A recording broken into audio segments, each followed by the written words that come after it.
favorite podcast platforms. You could find us on YouTube, and please remember to subscribe.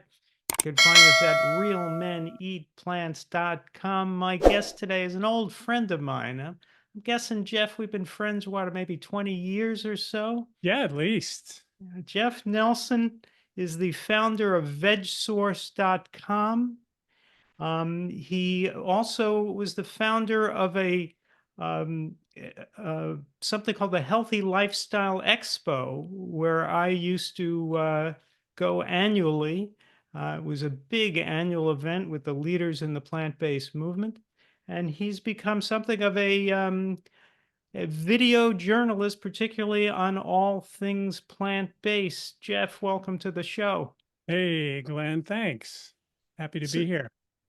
back in the day when you were doing your healthy lifestyle expos, and often they were located in Woodland Hills, you would have experts like Dr. Esselstyn, Dr. McDougall, Dr. Barnard, Dr. Furman come to speak. I was so grateful that you set this in Woodland Hills, because that's where I lived.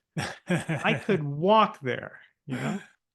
Yeah, that was a good hotel. We actually had it Yeah. in different areas over the years. We started it out in Woodland Hills. That was our very first one. And then we moved down by the airport for a few years. We were down Uh, in down by the beach. We went to Burbank for some years, and then we ended up coming back.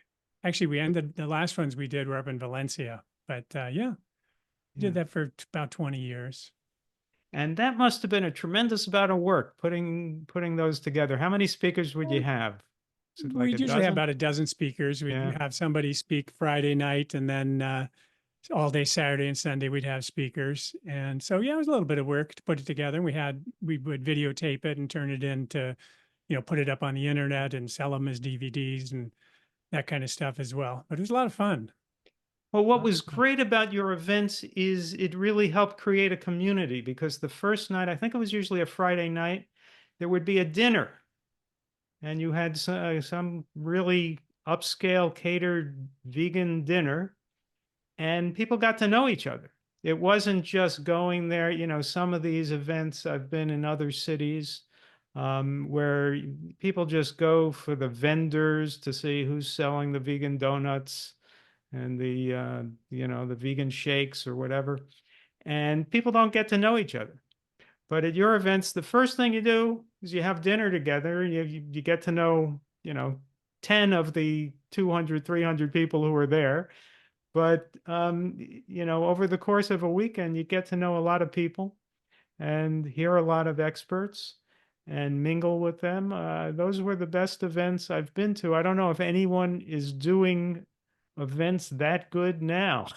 Well, it was a lot of fun. I always looked forward to seeing the people coming back year after year because we had a hardcore like you, a group of Mhm. people who were always there, never missed one. A couple hundred people basically who showed up and they knew each other, they met each other. Right. Many of them kind of communicated offline and but also just the speakers were so jolly and so Yeah. friendly. McDougall and people like that, Jeff Novick, people who would hang out and chat, and they were there usually for the whole weekend. So even though they were just giving a talk Sunday morning at 11, they would fly in Friday night or Saturday, and then they'd be there. They'd be there for all the meals. And so it was a lot of accessibility. And, we were among sort of the first to do these kinds of things. Now there's more, they've grown. But it was an opportunity to kind of go in and spend a weekend. We would discourage our speakers from, going out to dinner on Saturday night. No, no, no, because people wanted to hang out with them and get to know them better. Yeah. So the Yeah. social aspect was definitely an important part, I think. I think so. I had been a vegetarian since I was 17 and a vegan since my mid 30s. But it was, I think, going to those events that made me first feel that I was part of the plant-based community, that I got to know some of these people and they got to know me. Yeah. And, It was a I, different day back yeah, then. Today vegan is common. You can go pretty much anywhere in the world and people know what a right, vegan is. And you right. can usually find something, to eat and that kind of stuff. But back then, yeah, back in the 90s, it was tough. It was tougher.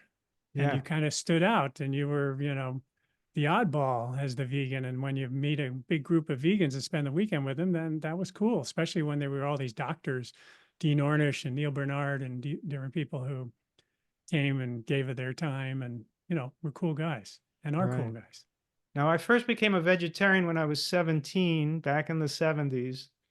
And Wow. again, I was, to use your words, an oddball to be a vegetarian, but I never got the gene for caring if I was an oddball.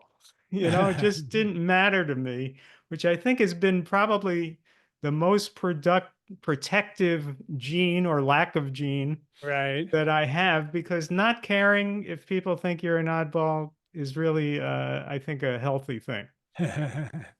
Um, Exactly. Now, am I Exactly. right that your journey to the plant-based movement began with this book, Diet for a New That's American? right. That's right. Back in 1990, I think. And I was listening to the Tom Likas show. You remember though? It was a KBC talk show, and No. John Robbins was on, and he was talking about this book. I think Tom Likas was vegan himself, at least at that point. He was promoting it. And so, I heard John on this show and I thought, wow, this is interesting. So I stopped. I remember I stopped at the Bodhi Tree, the Bodhi Tree Oh, bookstore yeah, I remember the Bodhi tree. on Melrose, a very, Yeah. incense filled spiritual Yes. Eastern philosophy, mysticism, that kind of thing. So it Yeah. was appropriate that that was a place of enlightenment, and all the flickering candlelight and so on. So I bought the book there and I went home and I read it. And the health reasons really resonated with me. The book was about health, about animals, and about the environment, but I had already become a chickenitarian by that point. Before I'd read the book, I'd given up red meat because I had a job where I had to go out and entertain people a lot. I produced TV commercials back in the 80s. That's when I was starting out. And one of my jobs was to help entertain the clients, the agency guys who came in from New York or Chicago. And they were on vacation, so they wanted to go out, to the most expensive, famous Hmm. LA restaurants. So this was basically an occupational hazard for me. I Yeah. would, take them out to Spago or La Scala or Chasen's or, one of those places. And so, I kind of figured out after some years of doing it that just eating all this rich food is not all that great, for your health. And so, like I said, I'd given up red meat. So when I read the book, I realized, well, animal products in general, this is something I don't think I want to be doing. So I went vegetarian after reading that. And then I gave it to Sabrina, who was not yet my wife, but she read the book. And for her, the animal reasons are what resonated. She had raised chickens when she was a little girl, and each chicken had a name, and they would wait to lay their egg until she came home from school. And so, in her mind, the chickens that we eat versus the chickens that were her pets, they were different. They were not the same. But reading the book kind of made her realize, no, they're the same. They're just terrorized. The ones we eat, they are like the ones. So she gave up. She became vegetarian for animal reasons at that point. Whereas for me, the book, the health argument was the strongest. So that's what got us going into the vegetarian world. Vegan world, that was when Sabrina got sick. She got very sick about 5 years later. Her ears turned red, and kind of bubbled up like a terrible sunburn, very painful. She bounced around to different doctors, ended up in the office of this rheumatologist in Beverly Hills, who was like, whoa, what is someone so young like you? It was all blue haired old people with arthritis in the waiting room. And then Sabrina, who was maybe 29 or something. And he diagnosed her with an autoimmune disease called relapsing polychondritis. And this is where your body's immune system attacks cartilage. In her case, it started in her ears, but you got cartilage in your nose, in your throat, around your heart. And this is a disease we found out that has like a 50% mortality over 10 years. That's if the drugs they gave you didn't kill you first. So Mhm. she,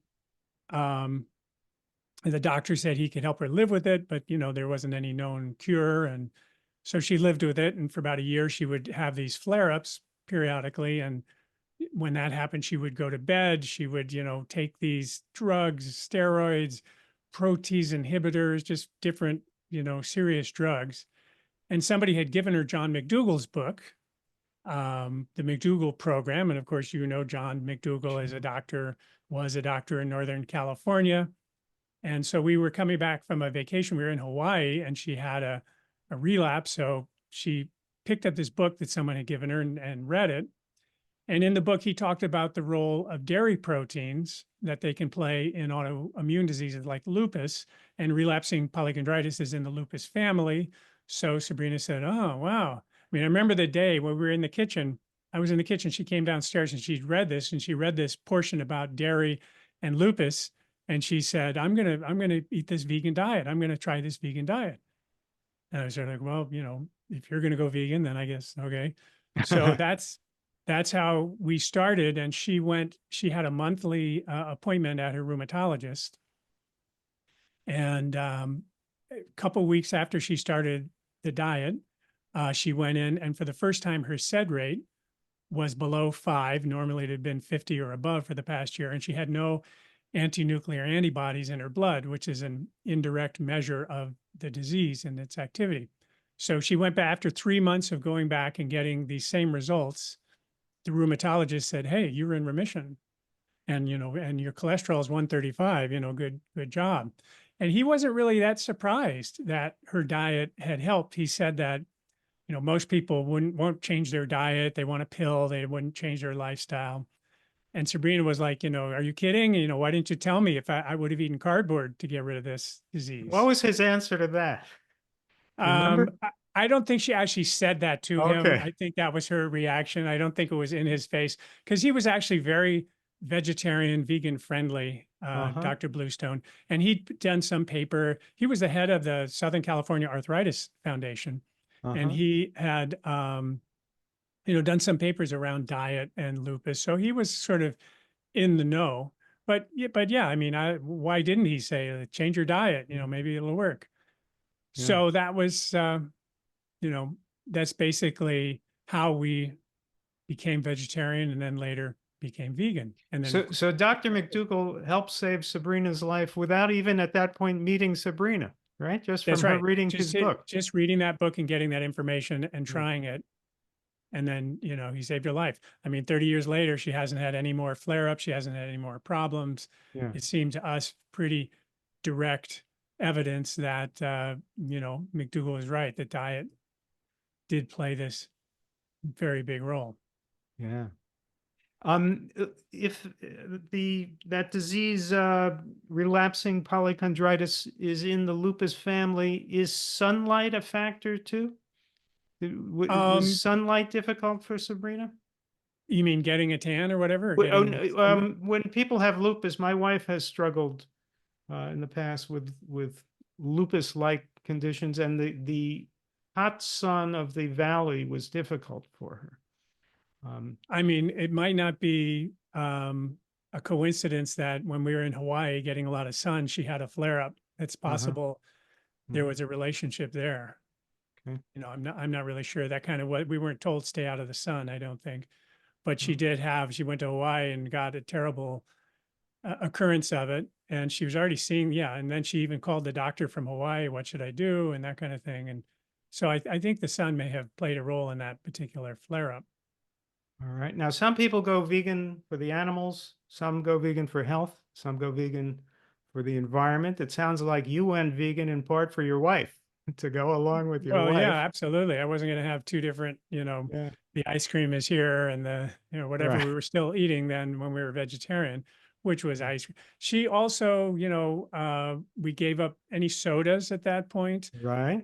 She did some kind of stress relief stuff. You know, she's working on, she would do knitting and things like that, that were some, you know, repetitive kind of calming sort of thing. So she did a few things, but we really think the diet was the major feature of what helped her. Right.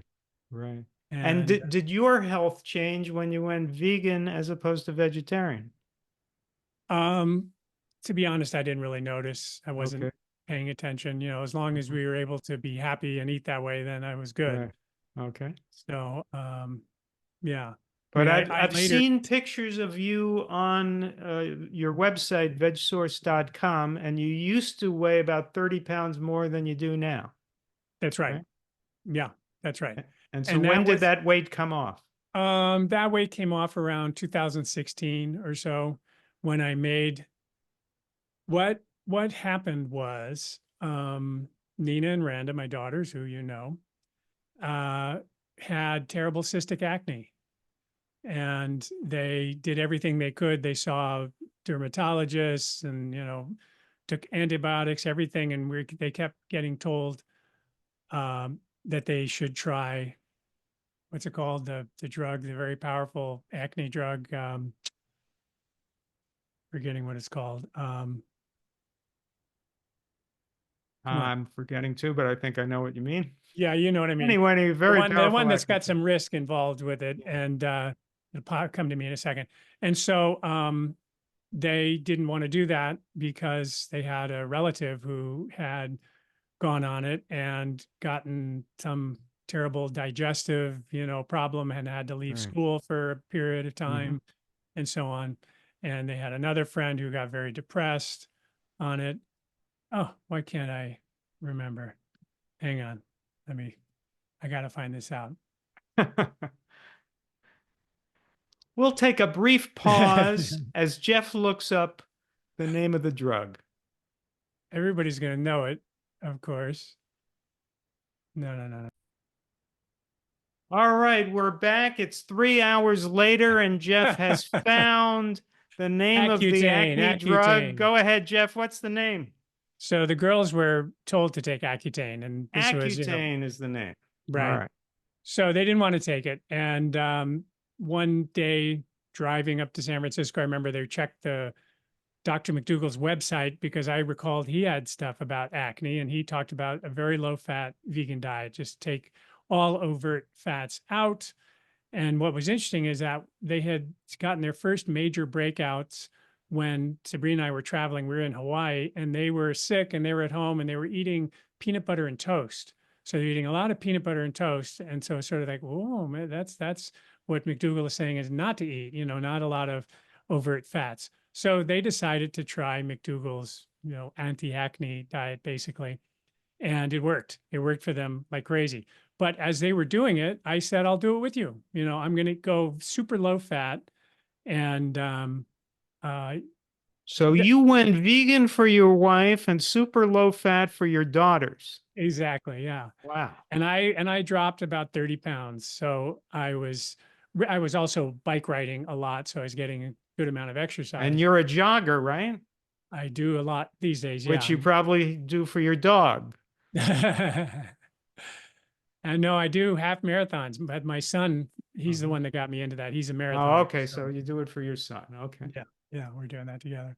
So yeah, so that's the girls changed their diet and got rid of their acne. They ended up writing a best-selling book called The Clear What's Skin Diet right? about it.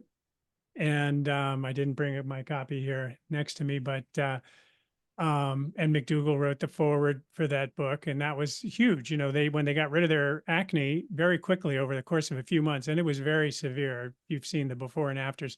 They made a few videos on their YouTube channel that went viral. They got millions of views, and that led to a book deal and so on. So, so that's basically when I, you know, lost that weight and have kept it off since then because that's pretty much how I eat anymore. Yeah. And I saw a video you did on your YouTube channel, which people can find either by Googling your name or putting in on YouTube veg source, right? Yeah, Um, um, um, you show what you eat in a day, right. and it's what you say that Sabrina calls the boring diet, where you have uh, mixed frozen vegetables that you cook up with some parboiled rice and some lettuce, and meals that some people might find boring, but you find delicious and satisfying, right? They're very satisfying to me. Yeah. But it's a very basic way of eating, just, veggies and rice or potatoes or starch and lettuce and beans. And, I vary it. I work it up, change it around here and there. And I go out sometimes, that sort of thing. But that's my basic, utilitarian diet. It just does what I need, keeps me in the shape I want, keeps me happy, and try and keep it organic. for the most part. So yeah, I got what I eat in a day video up there. That's right. Now, let me ask you some more questions about your diet now. Do you eat bread? Sometimes, Do you sometimes have, Sabrina will make homemade bread. Otherwise, I don't. But if she makes homemade bread, I'll eat some of that. Yeah. okay. And what about nuts and seeds? Very occasionally, I will sometimes, not that much. Right. Now, But I mean, I try and famously, leave off the more calorie dense food, the richer foods, no oil. I don't right, eat oil. I mean, maybe if I go to a party and there's something crappy and I'm hungry, I might eat something that has a little oil in it. But generally, I avoid that right. completely and try to uh, keep the salt level lowish. I'm not SOS, but I'm aware of that. Yeah. So, Now, famously, you made some videos about nuts because there are a lot of prominent vegan doctors who are often brilliant people who have a lot of information, but they have been big supporters of nuts, claiming that nuts have a lot of nutrients and that people who eat nuts live longer. And they cite a number of published studies to that effect. And you found that a lot of those published studies were, in fact, funded by the nut industry. So tell us about that and what your feeling is about whether nuts are, in fact, healthy foods. well, I mean, I think they are healthy foods. I think they're good foods. I don't single them out as, amazing foods or superfoods. I don't think there's any superfoods out there, but nuts are good. Broccoli's good. There's a lot of good, fruits and veggies that are out there. Yeah, I think I have 5 or 6 videos that I've made on the nuts topic, and a lot of them are going through research, which has been produced and paid for by the nut industry in most cases, and in some cases, conducted by people who've made a lot of money from the nut industry. And you can take any study, whether you're trying to make milk, dairy milk look healthy. You can make any food look good. You can take a drug and set up a test that shows it's a miracle drug or whatever. It's unfortunate. McDougall talked about this a lot, how really in the last 30 years or so, kind of science has become captured. It's kind of an extension of marketing and advertising. And a big part of the budgets of companies nowadays go to fund research to try and make their products look, better, to look good. So that, that's how people sell stuff. That's the new advertising today. And so, yeah, there's a lot of subpar research out there, a lot of weak research, research that's conducted in a way that I question. And that's what I've gone through in that series, is to get down to the specifics, down to naming the 6 or 8 researchers whose names you see again and again and again on all these studies, because they're part of the Walnut Council, they're part of the almond board, or whatever it is that they're doing, and just so that people can see that, hey, you know um, that the superfood moniker is not deserved, it's not earned. You're not going to live longer if you eat this food than that, in terms of nuts. And I happen to think that people eat too more calories, too much rich food, and Hmm. that's, especially as you age and become, more fragile or whatever, that's not in your interest. In your interest is keeping light, keeping slim, keeping trim, and you don't Yeah. need you want to kind of avoid a calorie dense diet. I know Michael Greger, who's loves nuts, and has, I've sparred a little with some of the research he's put up there, or a lot of it actually.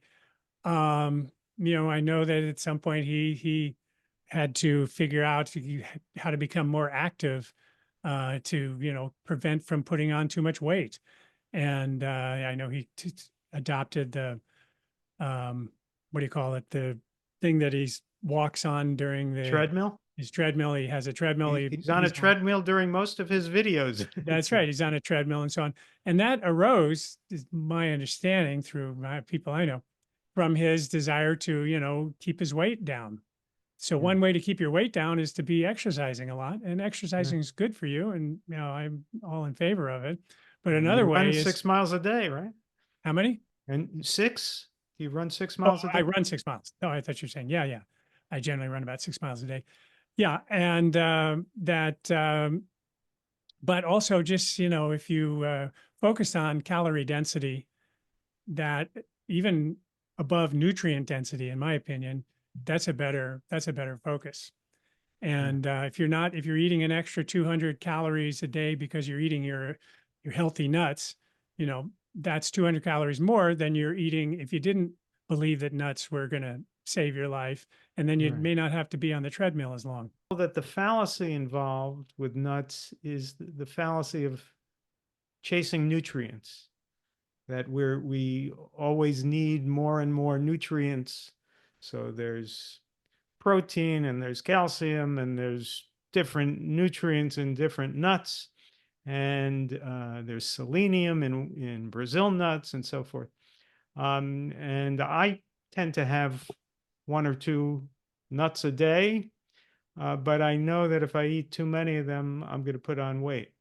And the reality is that we don't need to be chasing nutrients that much if we're eating a whole food, plant plant strong diet. Isn't that how you feel? I definitely feel that way. I think that people are easily frightened by potential nutrient deficiency. And that's probably, hardwired in us because back in the day, for millions of years, could you get enough calories? Could you get enough of anything? Are you going to, dry up and die, blow away? But I mean, that's not the problem today. I don't think for most people at all. It's way too many nutrients. It's too many calories. It's too much of everything. And the focus on, am I getting enough of this, enough of that, is not the right focus, because if you're eating a healthy plant-based diet, you are generally going to get everything you need. Your body can recirculate a lot of nutrients.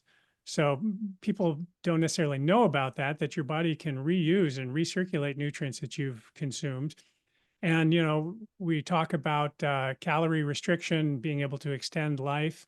I mean, I've read a study that I talk about in one of the videos where they think it's nutrient restriction is what's causing extension of life. That, you're stressing your body in a way, just like you stress a muscle, you get stronger, you stress your body, it can adapt to a way where it's going to need to survive longer so that it can be sure to reproduce, which is, our prime objectives, one of them, to where, nutrient restriction could be a good thing. So this idea that, oh, we need to get as much nutrition as possible and maximize nutrition, I don't buy that. You need to get adequate nutrition, and then that's probably the best. And I saw in one of your videos you compared that to the Okinawans and their longevity, with Right. a diet that was not very rich. That's right. Yeah. Well, the Okinawan diet, the Okinawan women were the longest living women on the planet there for quite a long time. I think the Loma Linda people have slightly edged them uh, out, but and also the Okinawan population is eating a less healthy diet over time as they McDonald's has come to Okinawa, apparently. exactly KFC, they're big. But so yeah, I mean, it was a very basic diet, and they had excellent dietary records of what the Okinawans were eating back in the 40s and 50s, and even earlier than that. They've had different studies, at that time of what they were eating, and they're eating a very basic diet, a very low-fat diet, maybe 6% of calories from fat, 9% of calories from protein. The vast majority of what they eat are starches, sweet potatoes, and they tend to live, outdoors, and their diet even creates a natural sort of calorie restriction. I think that they were eating something like 180 calories a day fewer than mainland Japanese were eating during the same time period. And that's just a function of you can get fuller, if you have more potatoes or, um, that kind of food, that you can achieve fullness and stop eating, sooner. But yeah, the Okinawans are a great example of people who eat a very simple, basic diet and have little or no diseases, those who are centenarians or living independently and, in their gardens at 102 and have a lot of, they're not in wheelchairs or they don't have dementia. And so I think they're a good advertisement. Yeah.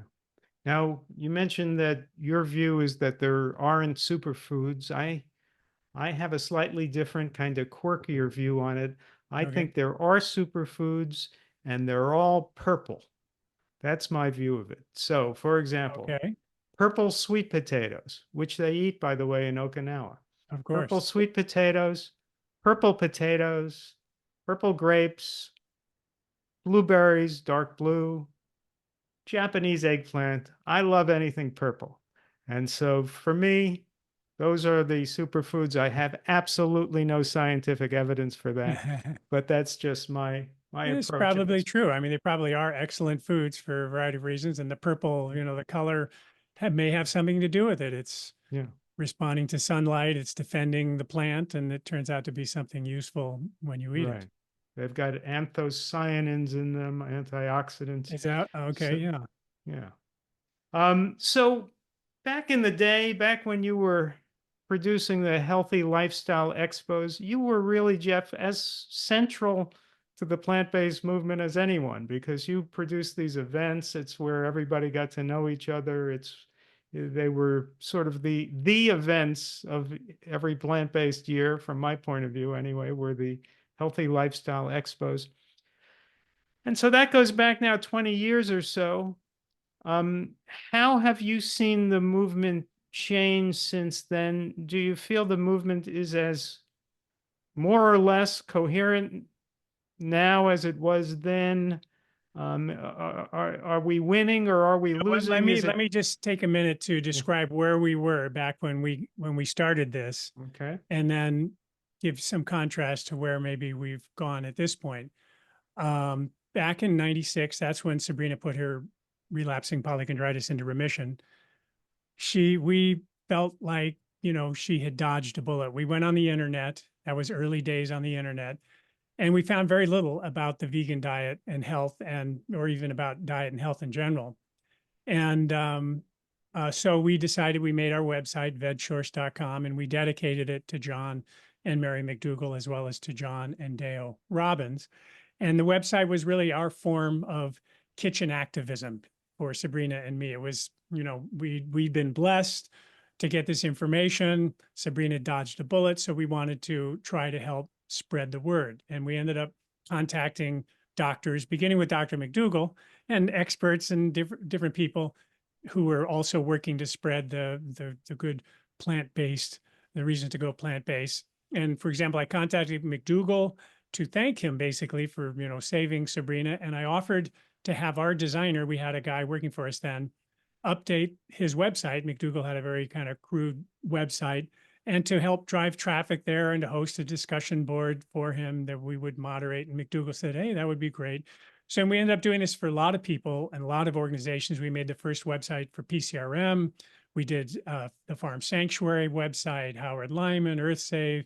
We did Jewish Veg for PETA. We did Dr. Clapper, Ruth Heydrich, we did Gregor's early sites, and we gave free hosting back in the days when you had to pay for bandwidth, and we gave, web service and technical help and design help if people needed that.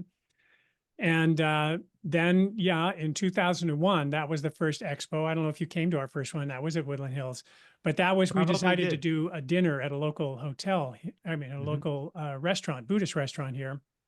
And we had people sign up, and we had, like, within a week, we had 120, 130 people sign up. So that's when we moved it to the hotel. And um, that's, that's where we ended up making Processed People, the movie.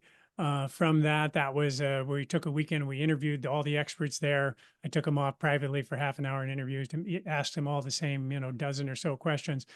Turned that into a documentary. We just sold it via word of mouth on the internet, and so that was kind of fun. One of the things, we made a few documentaries, but that particular one, once we woke up one morning and we had made $25,000 in sales of the documentary, we were like, oh my God, what happened?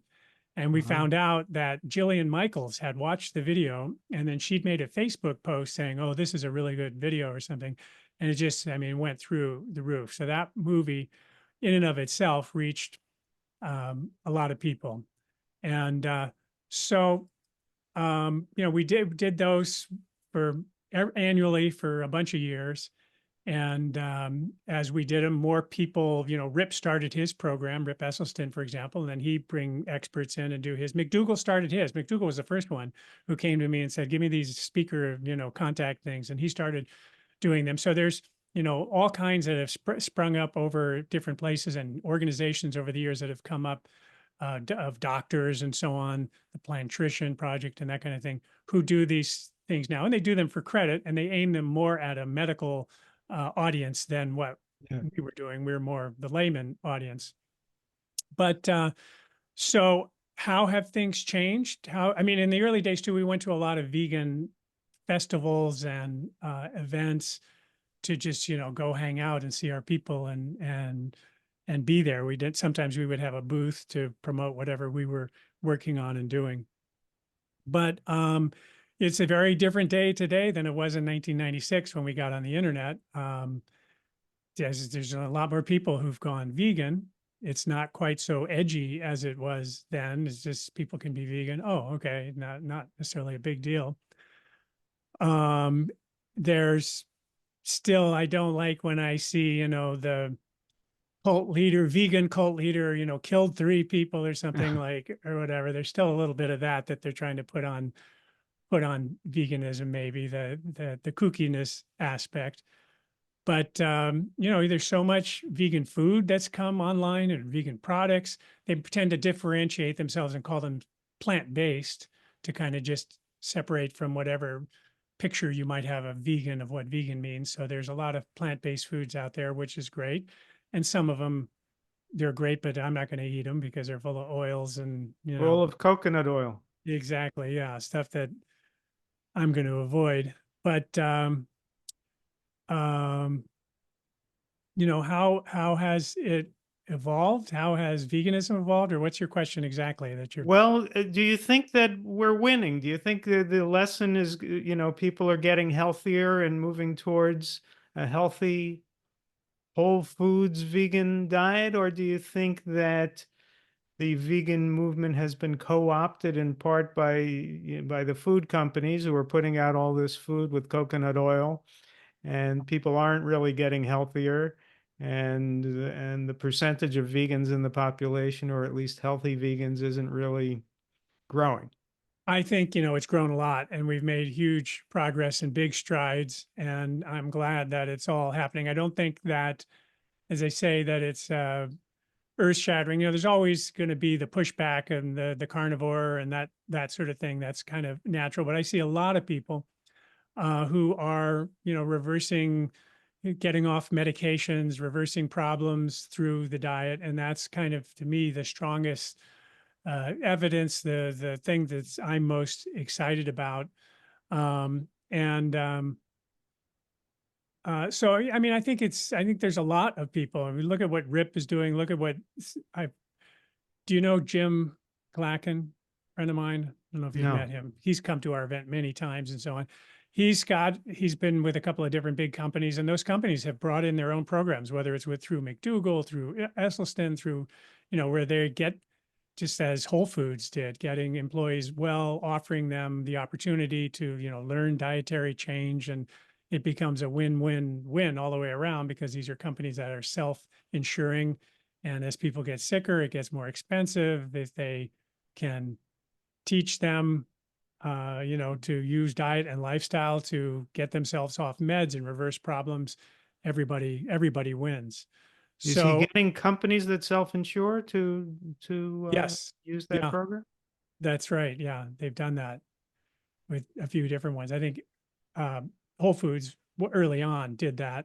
They Yeah. used Berman, McDougall, and Rip, those 3 programs, to send employees to, that they had the option. And they had to, use vacation time or something like that. But then they got a full 12-day program or an 8-day program, whatever it was, and it had big impact on those people that have done that, I know.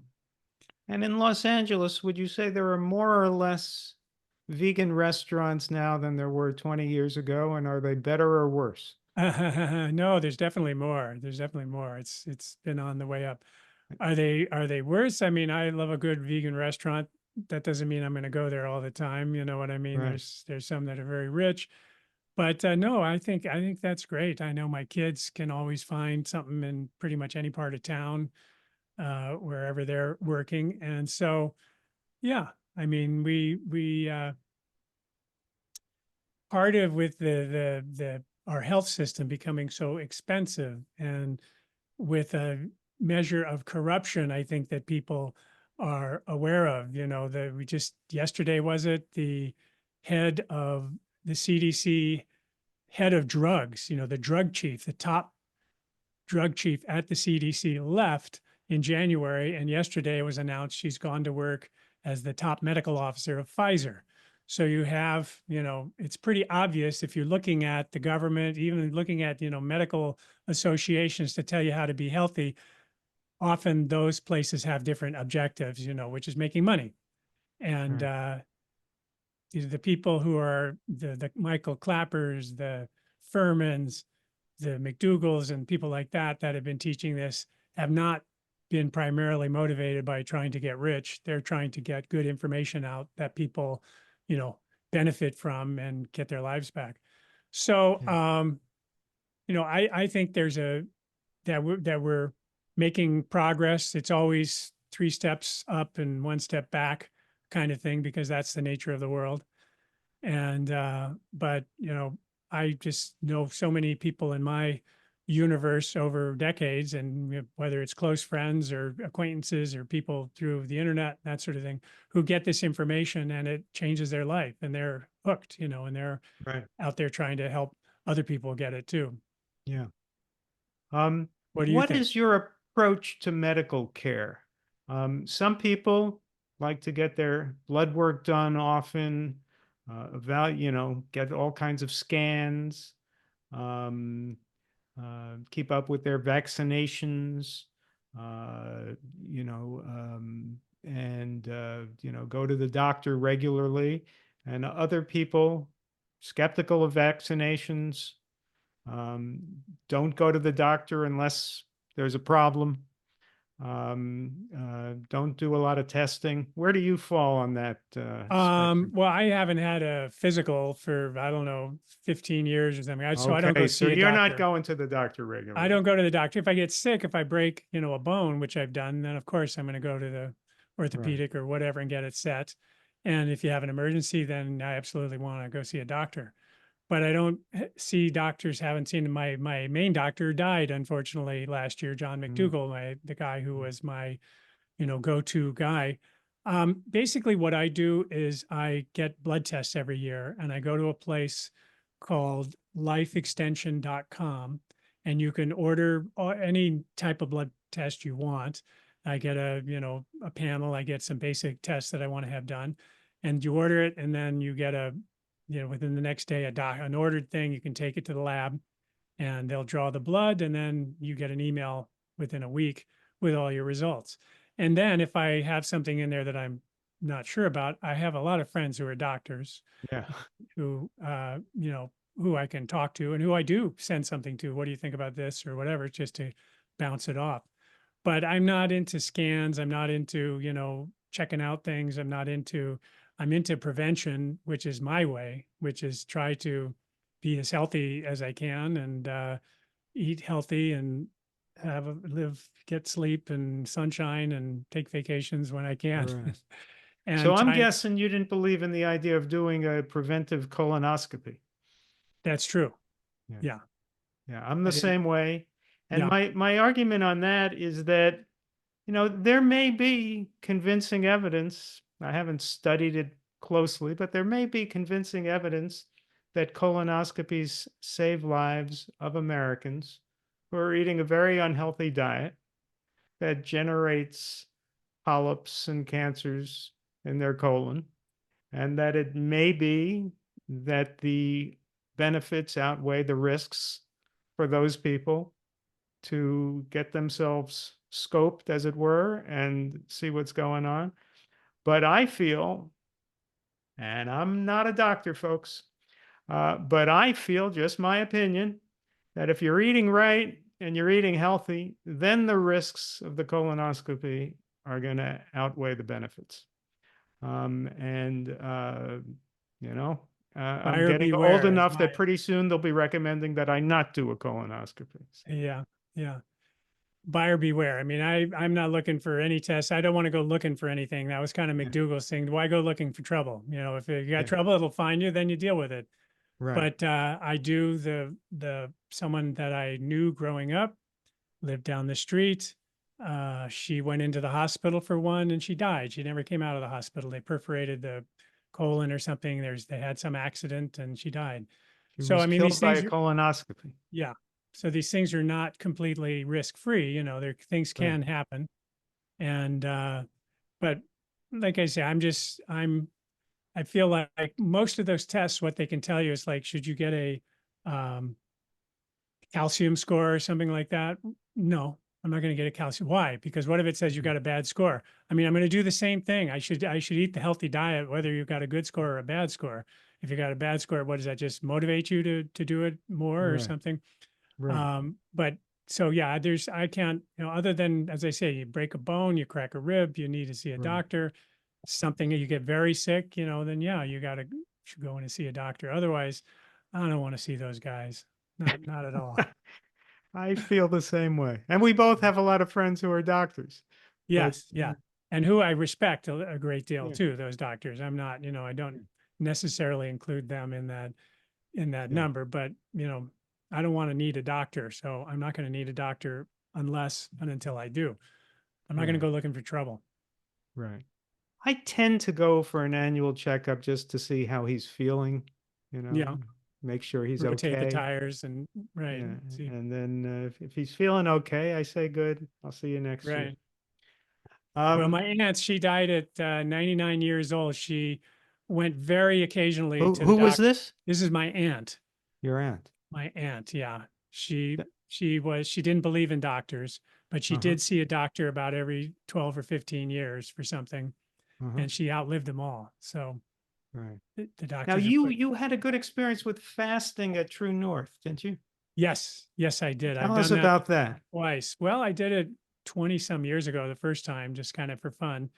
And I decided to do it when about a year ago, a little more than a year ago, I had kind of slipped off. I had took some my blood tests and I was enjoying Thanksgiving too much and all that sort of thing. So I decided to go up and do a 10-day water only fast. And it was a great experience. Ain't cheap, costs a little bit of money, but you go up and you're out. Have you been And to it's True not North? even for any good food. That's right. The food is good when you start eating. Believe Okay. me, the food tastes amazing when you start eating again. But so yeah, so I went up and I did a 10-day supervised water fast. And, it was just part of what they want you to do is not be active, not be exercising, not be going on walks or anything like that, because you want to preserve muscle mass. And so I found myself sleeping a fair amount. Your energy gets lower and you start taking naps, which is kind of nice. And then you break the fast, and they have a way that you add different foods back, just liquids the first day, juices and that kind of stuff, and so on.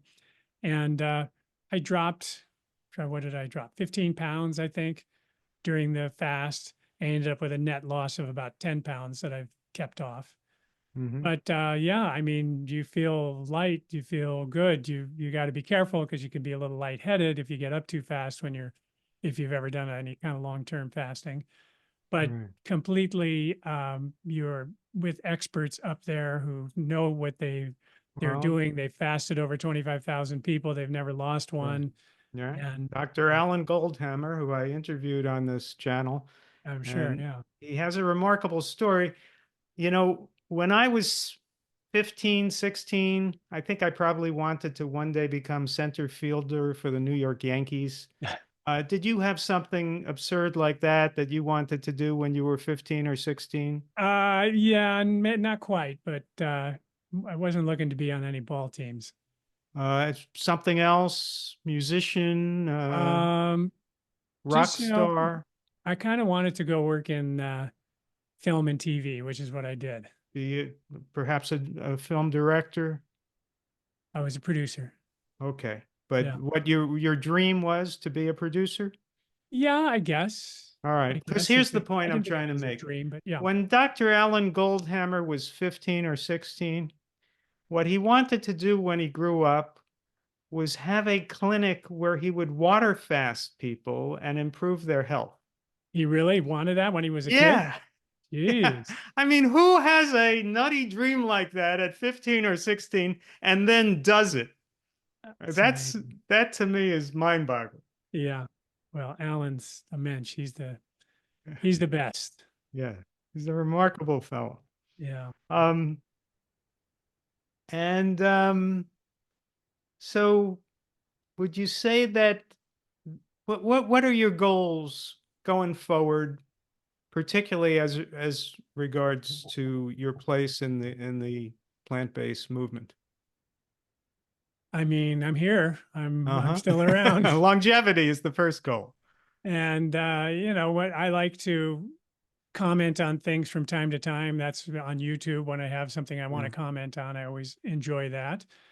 And I'm working on some other projects right now. You know about some of that Yeah.